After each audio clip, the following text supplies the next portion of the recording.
Bonjour à toutes et tous et bienvenue dans l'écho des rayons, on en parle à midi.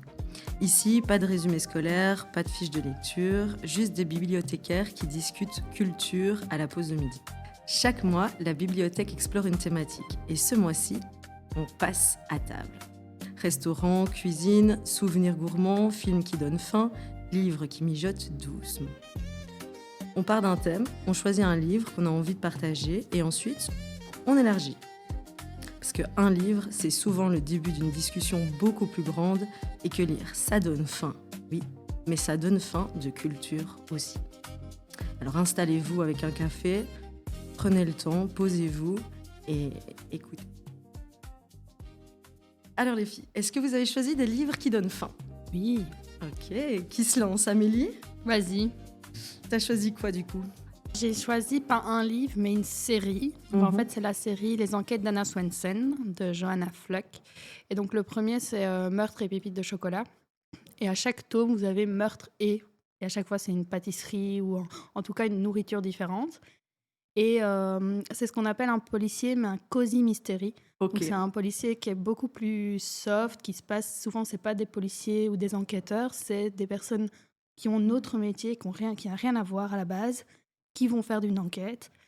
Et là, donc on suit Anna, qui en fait a une boutique où elle vend des cupcakes et des pâtisseries. Et elle se retrouve bizarrement toujours mêlée à un meurtre. Là, voilà, elle arrive quelque part, elle trouve un corps. Ah, tiens. Sa mère lui dit à chaque fois, mais arrête à un moment donné de tomber à chaque fois sur un meurtre, il n'y a personne qui va vouloir de toi. Mais voilà, à chaque fois, c'est elle. Et elle ne sait pas s'empêcher d'enquêter.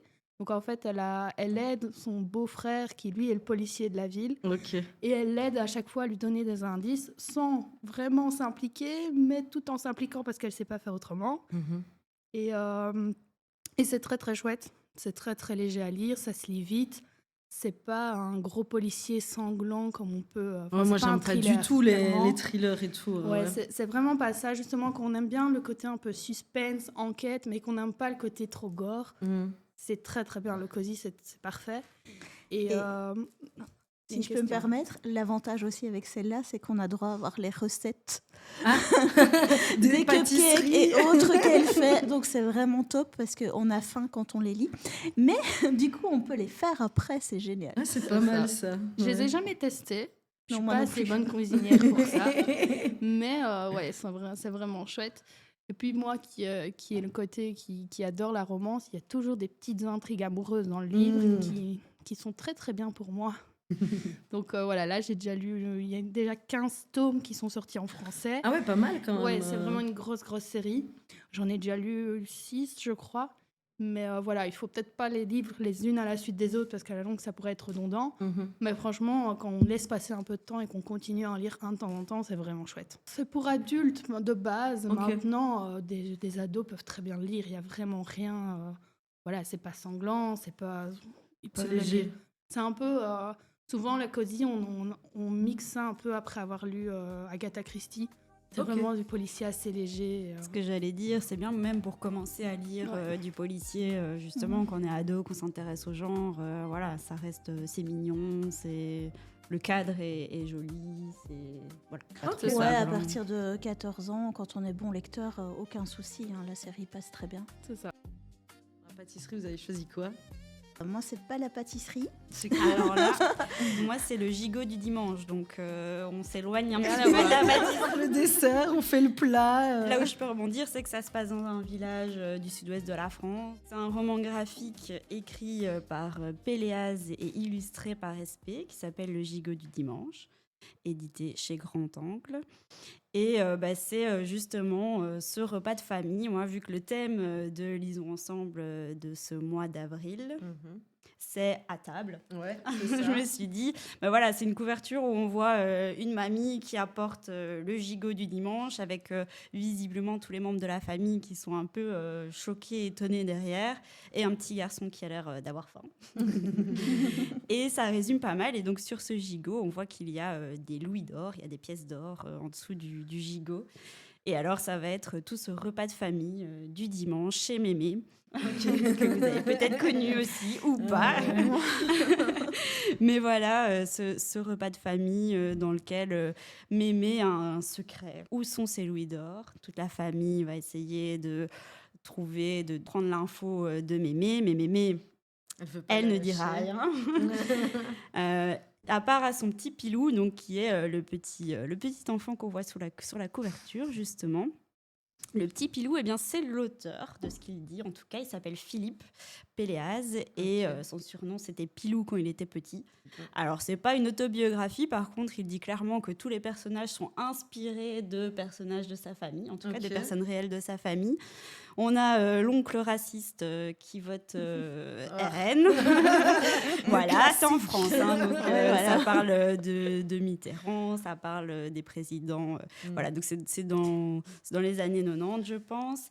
Et donc, ça parle beaucoup de politique.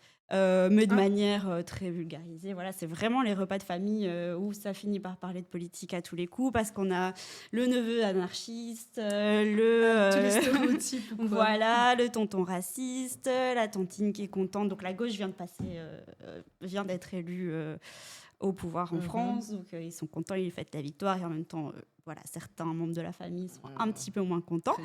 Mémé ne se prononce pas. Voilà, elle, tout ce qui l'intéresse, c'est qu'on mange bien, que tout le monde mange à sa faim le dimanche. Ouais. Et donc voilà, ça va parler vraiment de secrets de famille, de un petit peu de politique, l'air de rien, parce que voilà, je pense que repas de famille, ça peut souvent rimer aussi avec discussions un petit peu houleuses. Surtout quand le vin s'en mêle. Tout à fait, oui, c'est ça. Et alors, on va apprendre vraiment, le thème pour moi, c'est vraiment les secrets de famille. Okay. On va vraiment apprendre au fur et à mesure pas mal de gros secrets. Voilà, je ne dirai rien parce que je ne vais pas spoiler l'intrigue, mais voilà, c'est vraiment un livre qui m'a fait rire. Dans le petit accent du sud-ouest, ils disent on va aller manger avec Mémé. Voilà, pour moi qui ai de la famille dans le sud-ouest, j'y étais. Okay. Donc voilà, non, c'était très chouette à lire. Les dessins à la base, moi, m'attirent moins. Mais c'est ça m'étonne. Les dessins que j'aime, si vous allez regarder un petit peu la couverture, voilà. Donc, désolé SP, l'illustrateur, c'est pas contre toi, mais voilà, l'histoire vaut la peine et c'était une très chouette lecture. Et du coup, tu m'as donné envie de le lire parce que j'avais déjà entendu de très bonnes critiques dessus, mais pareil, les dessins, c'est pas vraiment ce que je lis d'habitude en BD, mais là, tu m'intrigues. Il faut passer au-delà des dessins. Et puis même, en fait, on oublie, je trouve qu'elle est même un dessin qu'on n'aime pas si l'histoire est bonne. Ouais. Enfin, moi, en tout cas, je peux clairement pour la passer BD, dessus sans problème, quoi. C'est vrai qu'à la base, je vais être attirée plus par un dessin, mais vu que, comme toi, j'en avais entendu pas mal parler, je suis contente de l'avoir lu. Voilà, je l'ai lu le dimanche. Chez mamie. Vraiment, c'est ça, après être chez mamie. Une bonne lecture. Le plus dur, ça va être de trouver de quel livre je vous parle, parce que j'en ai plein. Du coup, je peux en faire plusieurs ou... Bien sûr. Alors, je vais rebondir un peu avec Sophie qui parlait du dîner en famille le dimanche. Moi, je vais parler de Plan de table de Maggie Shepard, qui parle du dîner en famille au mariage. Et donc, la majorité du livre va se passer autour des tables. Et c'est un mariage qui a lieu au fait sur une île, donc c'est dans une famille assez aisée, donc les invités sont invités sur l'île et on va suivre, c'est américain, donc on va suivre le dîner de répétition, etc. Donc et c'est les trois jours où vraiment il y a plein de rituels américains. Et c'est très très drôle et en même temps ça parle beaucoup parce que évidemment rien va se passer comme on l'avait prévu. Et surtout, il y a deux familles qui vont devoir vivre 3 jours ensemble. Comme Sophie disait, on s'y retrouve au final. Il y a toujours des personnages, des histoires de famille qui parlent. Et ça se passe aussi principalement autour d'une table, du coup, et la préparation du repas qui, évidemment, doit être vraiment grandiose puisque c'est un repas de mariage. Ouais, c'était vraiment très, très chouette. Sinon, pour revenir un peu avec Amélie en cosy, moi j'aime bien le cosy fantasy. Donc c'est un peu la même chose que le cosy mystery, sauf qu'au lieu d'être policier, ça se passe dans un monde de fantasy. Et donc il y en a 2 que j'ai lus dernièrement qui étaient vraiment très chouettes. Alors il y en a un qui est assez connu, c'est Légende délatée, Je ne sais pas si vous l'avez déjà lu, les filles, ou pas. Non, L'une, du non, tout. mais il me tente beaucoup. Donc en fait, c'est une orque qui à la base était guerrière et mercenaire. Et dans son dernier job, elle touche le jackpot et elle peut enfin faire ce qu'elle a toujours rêvé de faire, ouvrir un café. J'adore. Alors bien entendu, le café, en fait, personne connaît ça. Ouais. Donc elle va se retrouver dans une grange et elle va vraiment devoir monter son café, trouver un cuisinier, parce qu'un café sans une petite pâtisserie, c'est pas vraiment un café. Et il y a vraiment tout ce côté, il y a à la fois le côté, elle va chercher les bonnes machines pour pouvoir vraiment, enfin, il y a vraiment le travail du café qui est super bien mentionné dans le bouquin. Et puis évidemment convaincre les gens du village où elle s'est installée de tester cette drôle de boisson noire que personne ne connaît. Alors heureusement pour elle, elle a trouvé un cuisinier qui est vraiment top. Alors là, je peux vous dire, prenez un roulé à la cannelle, vraiment, parce que sinon, vous allez être en manque, parce qu'on a juste envie. Et là, malheureusement, contrairement à Anna Swan, il n'y a pas la recette. Donc voilà, c'est vraiment, c'est tout doudou. Alors vous attendez pas à avoir une histoire pleine d'action ou quoi que ce soit. C'est vraiment tout doudou. On va juste la voir construire son café avec un petit mystère quand même, un petit peu de magie et alors évidemment son passé qui va venir frapper à la porte, mais sans aucune violence du tout. Ok. Et peut-être un petit peu moins connu, mais l'auteur l'est beaucoup, c'est TJ Klune, et c'est un des derniers qui a été traduit, c'est Derrière la porte qui chuchote. Ah, je vois pas. Le titre me dit rien. L'auteur, Ouais. oui, mais le titre, non. Aucun des deux. En fait, c'est un peu particulier, parce que c'est un salon de thé qui fait la transition. Les personnes qui y arrivent sont décédées.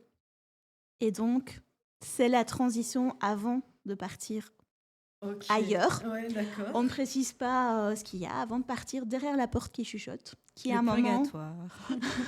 Alors moi, je suis plutôt non, c'est le paradis, mais et donc en fait, les gens qui sont là vont se retrouver autour de tables, ils vont discuter ensemble, ils vont apprendre à se connaître, et bien sûr, s'ils sont là, c'est qu'ils ont tous un peu quelque chose de pas terminé dans leur vie.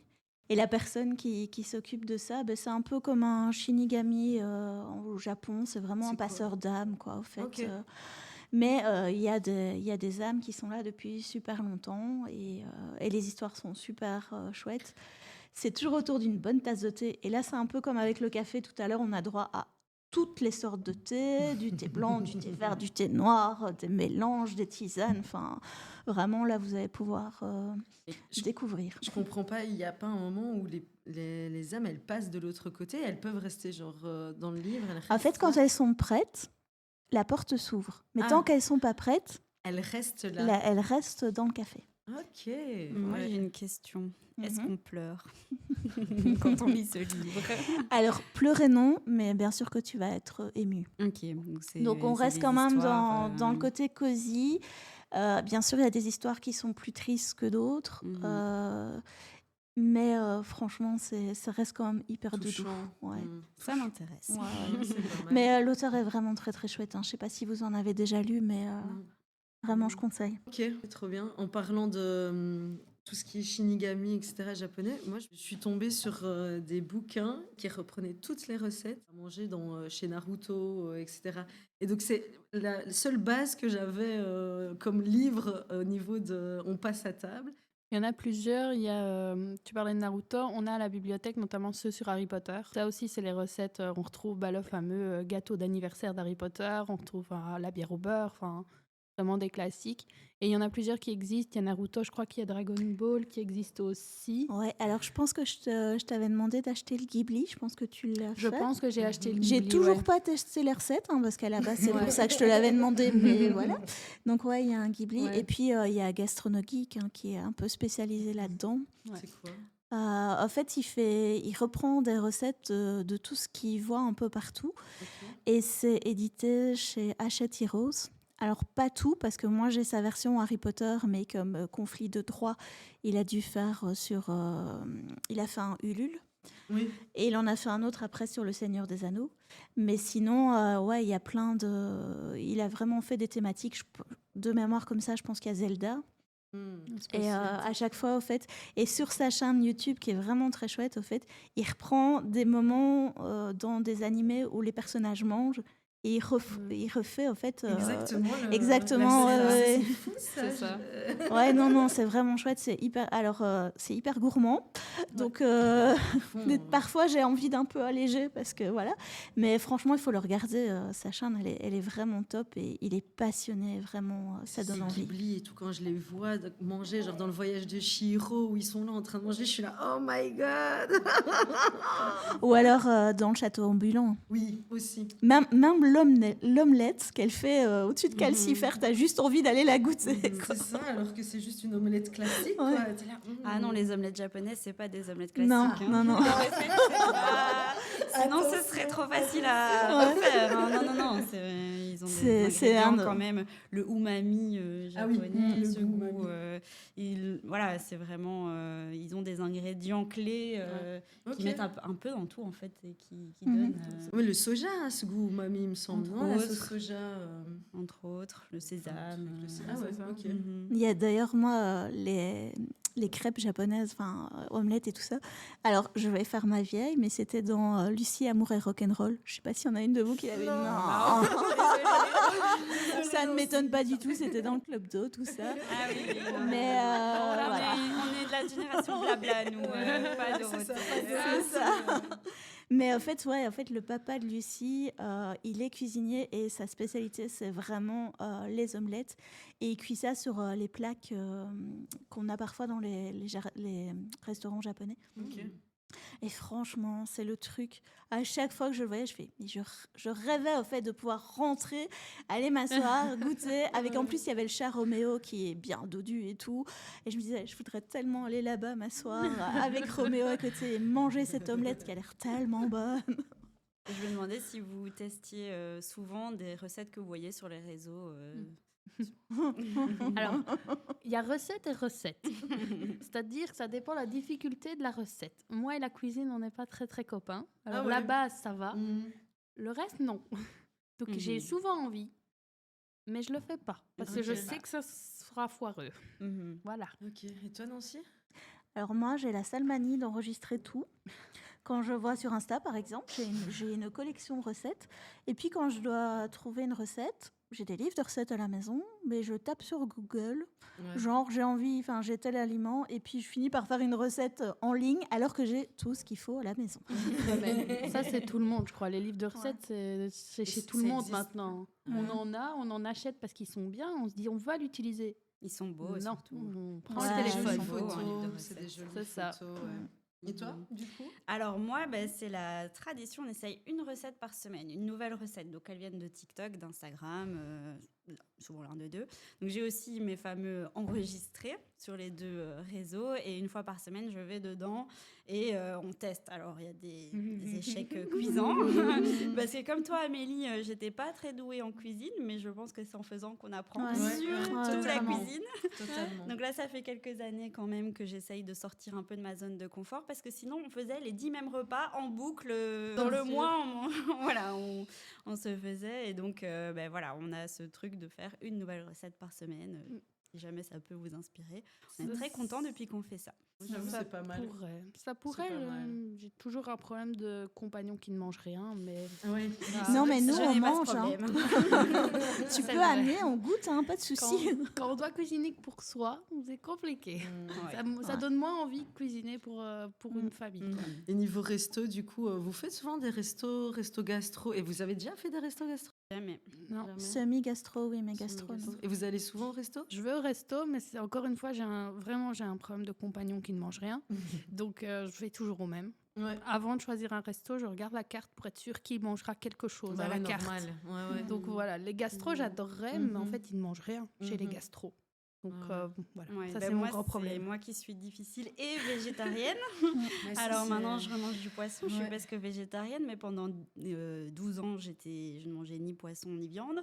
Donc comment dire que le restaurant, en 2015 encore, même avant, il n'y avait juste pas d'alternative végétarienne, donc on me servait des crudités Ça que va, je ouais, payais le même prix que truc tout le un peu. monde. Donc Ouais. il y a tout un moment où je me suis dit, bon, les restos, c'est pas grave.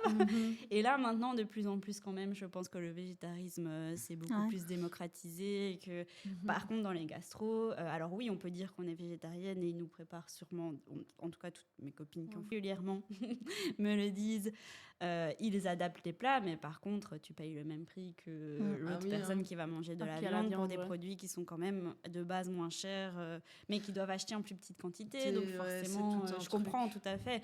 Donc non, je n'ai pas encore testé de gastro, mais maintenant que je remange du poisson, j'en avais vu un à Wimereux notamment, j'étais partie en vacances, qui ne fait que du poisson. Ok. Donc j'avais trop envie de tester, mais c'était fermé. Donc je n'ai toujours pas fait mon premier Bah, on va gastro. tester tout ensemble. Oui, c'est ça. Ouais, Wimereux, c'est très bien. Hein. C'est ça. Petit week-end à la mer. Sinon, à New York, il y a un restaurant. C'est un des premiers restos qui a eu des étoiles Michelin en étant que végé. Oh. Le chef a vraiment changé sa manière de faire les recettes et il avait très envie de prouver que c'est pas parce que c'est végétarien que ça peut pas être gastronomique. Maintenant, ça fait peut-être un peu cher pour aller tester, mais ça va se l'air fait très de bon. plus en plus, effectivement, on commence vraiment à démocratiser. À Fleurus, ce serait chouette. Il me semble pas qu'il y ait de resto végé ou avec des cartes végé.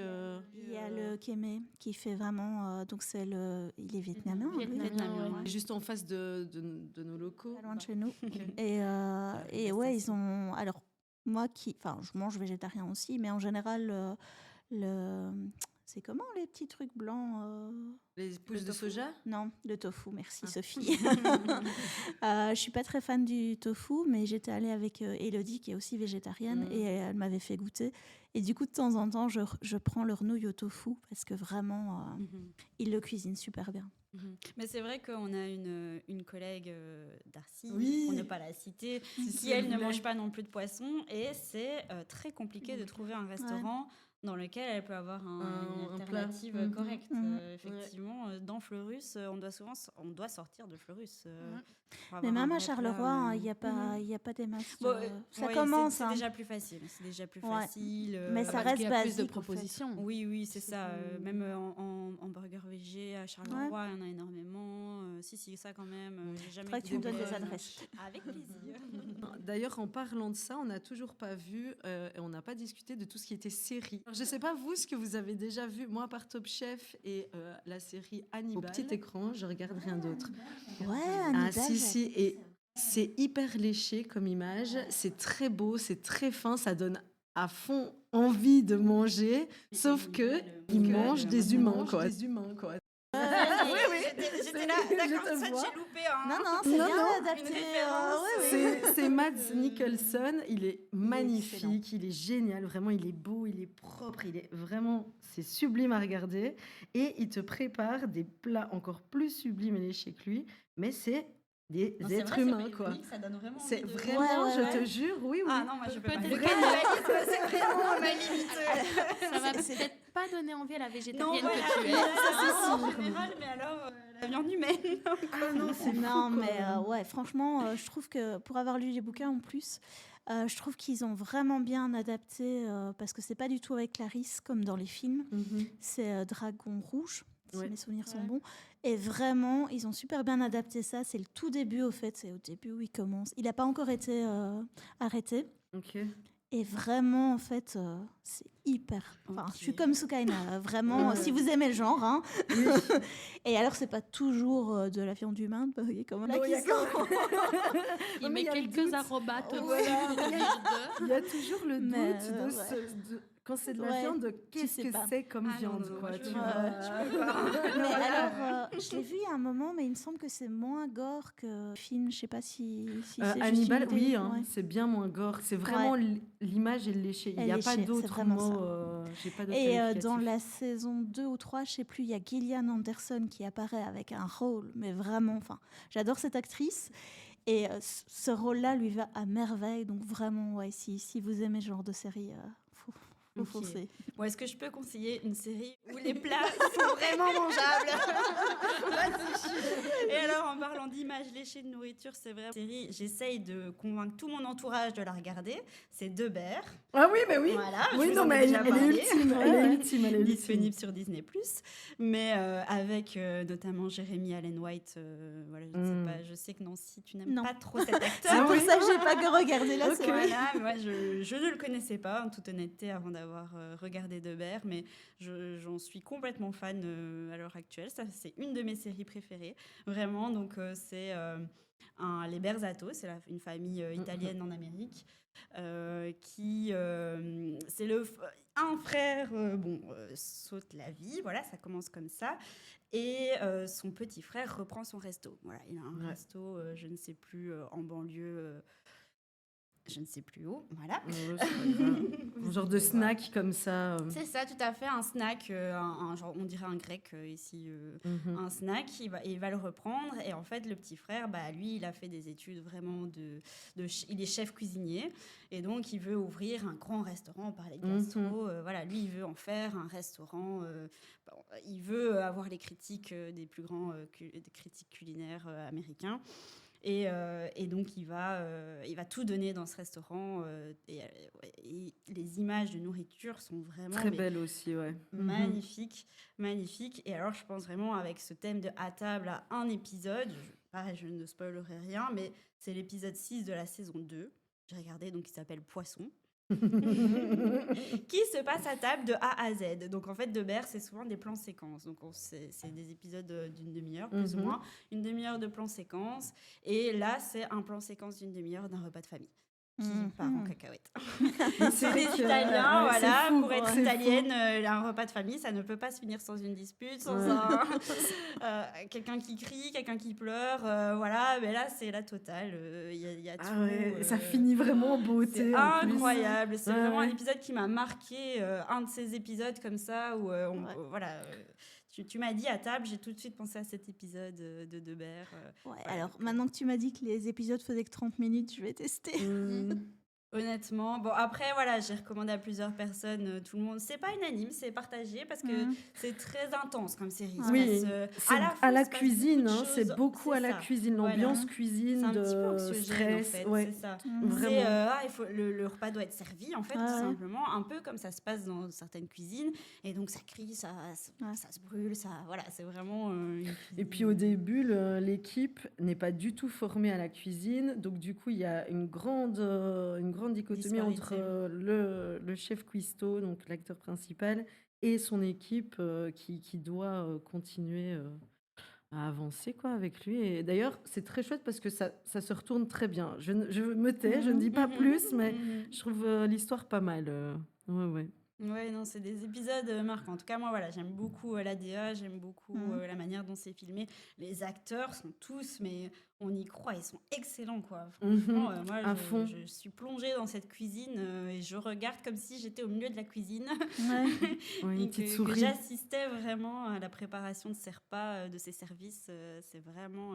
Et alors, on a aussi tout le côté famille, évidemment, qui est très, très, très bien fait. En parlant de petites souris, on peut pas parler de à table sans parler quand même de Ratatouille. Moi, je suis désolée, mais ça, c'est la première chose à laquelle on pense quand on a c'est une un rêve. rat, pas une souris, c'est un rat. Mignon quand même. Très mignon. Mon mari trouve ça particulièrement dégoûtant que ce soit un rat dans les cuisines, n'arrive pas à passer au-dessus de ça. Non. Donc il s'arrête là Ouais, et il n'aime pas Ratatouille. J'aime beaucoup Ratatouille. Moi j'adore. J'adore Ratatouille. Mais j'aime tous les films, les séries qui se passent en cuisine. Hein. Tu parlais de Top Chef, c'est pareil. Ouais. La nouvelle saison vient de commencer, je suis à fond Top Chef. Mais non, Ratatouille, moi j'adore. Je vais pas dire mon préféré parce qu'il y en a d'autres, mais c'est un que j'aime vraiment bien et que j'aime regarder. Je le trouve drôle, je le trouve... Mais c'est sûr qu'en tant que client, par contre, si on saurait qu'il y avait un rat dans les cuisines, je suis pas sûre qu'on serait content d'aller manger à ce restaurant-là. Pas du tout. Même s'il est très doué, voilà, je suis pas sûre. Mais non, c'est un chouette film. J'ai une dernière référence. Vas-y. Ça m'y a fait penser, mais en soi, là, c'est plus un peu comme Hannibal, voilà, ça va pas forcément vous donner envie de manger. Enfin, apparemment, si. Vous donner envie de manger, mais je ne sais pas pourquoi. Moi, ça m'a fait penser à l'épisode du Red Wedding de Game of Thrones. Oh oui, bah oui. Des noces pourpres. Oh, l'enfer. Voilà, moi, ce truc de à table, ben, je vois tout le monde à table pour un mariage en plus. Petite référence au livre de Nancy de Tantôt. Donc, c'est l'épisode 9 de la saison 3. Alors, on ne peut rien dire, évidemment, parce que Non, c'est interdit. Si vous n'avez pas encore regardé Game of Thrones, bon, je pense que n'est-ce pas, On n'a Amélie peut-être pas juste envie de le voir. Je comprends. Mais cet épisode fait partie pour moi aussi des épisodes cultes de séries à avoir vu, quoi, honnêtement. Ça fait vraiment partie des épisodes les plus marquants. Et moi, j'ai eu de la chance parce que je l'ai regardé... En fait, j'ai commencé la saison 1 quand la saison 3 était en cours. Ok. Et j'ai réussi à ne pas me faire spoiler. Ça, c'est fou, ça, la chance. Et, c'est exceptionnel. J'ai vraiment eu moi, du je bol. regardais la veille du jour où ça sortait et je me faisais spoiler systématiquement sur feu Twitter. Ouais, évidemment, j'ai évité les endroits où je pourrais me faire... Oui, c'est voilà. ça. Mais oui, C'est malin. j'ai eu la surprise un peu comme tout le monde. Et C'est fou. Hein. Il faut trouver des stratégies. On scrolle sur nos téléphones et dès qu'on voit qu'il y a Ouais, une image ouais. qui ressemble à ce on zappe. Moi, Ouais, j'avais ouais, bloqué le mot Game of Thrones, C'est ça. tous les mots possibles avec Game of Thrones, Jon Snow. Hop, c'était bloqué sur Twitter. Ça n'apparaissait pas. C'est des Mais stratégies. ils savent très bien. Alors, ils mettaient des petits astérix pour Mais que oui. ça arrive quand Attention. même. Je te dis, c'est des stratégies à Dans mettre ton en place. feed, Moi, ouais. je fais ça avec la télé-réalité. Dès que je vois que je fais non, je veux pas voir celle-là, je veux pas voir la réponse de ça. Toutes mes émissions télé, c'est ce que je fais. Non, je veux pas voir qui est parti. Allez hop. Mais j'allais dire, il n'y a plus trop de séries comme ça, mais c'est vrai que Si. pour tout ce qui est télé. Tout ce qui est du émission, coup, hein, émission télé, quand j'ai pas le temps de regarder mon tout émission à fait. temps, il faut que c'est je vrai. zappe pour être sûr de pas voir C'est vrai, qui a été éliminé à la Star Academy. à Danser avec les stars. Ouais, tout ça, tu vois.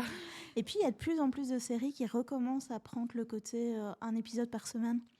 Par exemple, The Pitt, que je suis en train de regarder. C'est J'ai vraiment ça. commencé. C'est tous les vendredis. Il y a un nouvel épisode. Donc là, pour le moment, je suis aussi en mode je ferme les yeux parce que je ne l'ai pas encore vu. Mais j'ai eu ça, je trouve ça justement, sympa. En parlant de Game of Thrones avec la nouvelle série Le Chevalier Errant qui est sortie là, en début d'année. Ah oui, on en c'est avait déjà 2026. parlé. Et il sortait aussi un épisode par semaine. Après, il y avait beaucoup moins de spoil possibles Et par puis il est rapport à Game mou. of Enfin, il est Thrones. plus mou. Oui, il se est passe plus moins lent de que- choses.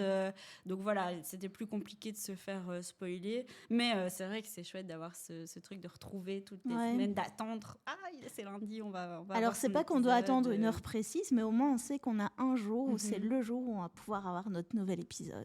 Mhm. Ouais, mais quand t'as 3000 trucs à regarder, ça va pas. Quand t'es j'ai jamais fatigué. 3000 trucs à regarder. Mais hein. parce que tu regardes pas autant de conneries que moi. à la télé. Oui, tu regardes trop Parce que d'émissions de Je télé-réalité. vous en dis, fait. pour le moment, j'ai un programme. Tous les jours, il y a quelque chose. Entre toutes les émissions télé qui ressortent en même temps, Ah oui. tous les jours, j'ai quelque chose et je suis fatiguée. Donc, je regarde une émission en 3 fois. Donc, Koh-Lanta, je l'ai Avoir regardé un en enfant. 3 fois. Be like. Ouais, j'avoue. D'ailleurs, c'est toi qui as fait toutes les thématiques, Nancy. Oui. Pourquoi tu as fait toutes ces thématiques Tu as un ordre particulier Qu'est-ce que tu peux nous dire là-dessus?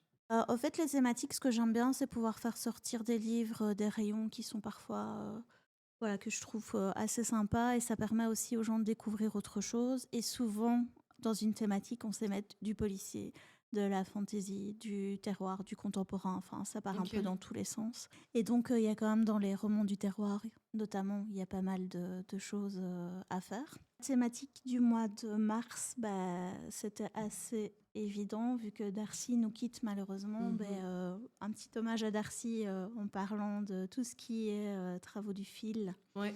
Alors, pour la thématique de ce mois-ci, à table, si vous avez écouté le podcast, vous avez compris qu'on aime bien manger. Ouais. Et donc, j'ai déjà fait plusieurs fois. En fait, au mois de mai, on a fait des mois gourmands. Donc, j'avais déjà des bibliographies et je me suis dit, je vais rétrécir un peu. Et donc, la thématique, c'est ça doit se passer à table. Ok. Voilà, enfin, une partie, en tout cas, du récit doit se passer à table, donc dans un restaurant, un café, en famille, etc. Pour le mois prochain, pour le mois de mai, c'est le Festival de Cannes et j'adore le cinéma. Donc, et j'avais pas encore fait la thématique du cinéma. Des livres adaptés, oui, plein de fois, mais vraiment des romans qui se passent au ciné ou sur un plateau de tournage ou Mhm. avec des séries, jamais. Donc c'était l'occasion aussi de les sortir enfin des rayons.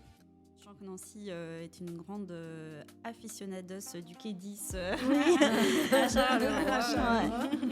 Ouais, Elle y ouais. est très souvent. Allez. Donc voilà, ça va être un chouette thème. Ok, trop bien, trop bien. Bah, tout ça, ça m'a donné faim. Nous aussi. On a faim culturellement et peut-être vraiment faim. Donc merci les filles pour cette pause de midi culturelle. Si vous voulez découvrir les livres dont on a parlé, ils vous attendent bien évidemment à la bibliothèque. Le mois prochain, on change d'ambiance. On parlera cinéma et petit écran. À très vite pour un nouvel épisode de L'écho des rayons. On en parle à midi. Au revoir. Merci. Bisous. Au revoir. Salut.